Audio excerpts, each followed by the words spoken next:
پیارے دوستو، اللہ پاک قرآن پاک میں ارشاد فرماتا ہے کہ اگر تم مجھ پر ایمان نہیں لاتے تو مجھ سے الگ ہو جاؤ۔ حضرت امیرہ رضی اللہ عنہ جو رسول صلی اللہ علیہ وسلم کے صحابی تھے، ان سے روایت ہے کہ انہوں نے فرمایا،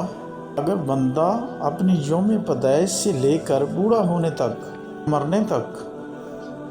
اللہ کی عطا میں سجدہ زیر رہے تو روز قیامت اس کو بھی حقیر سمجھے گا اور آرزو کرے گا اسے دنیا میں دوبارہ بھیجا جائے، وہ اجر و ثواب میں اضافہ کر لے۔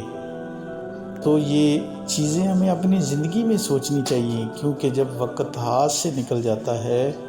تو لوگ پچھتاتے ہیں۔ لہٰذا ہمیں نماز کی طرف توجہ کرنی چاہیے، اپنے بچوں کو، اپنے بڑوں کو، سب کو نماز کی طرف بلانا چاہیے اور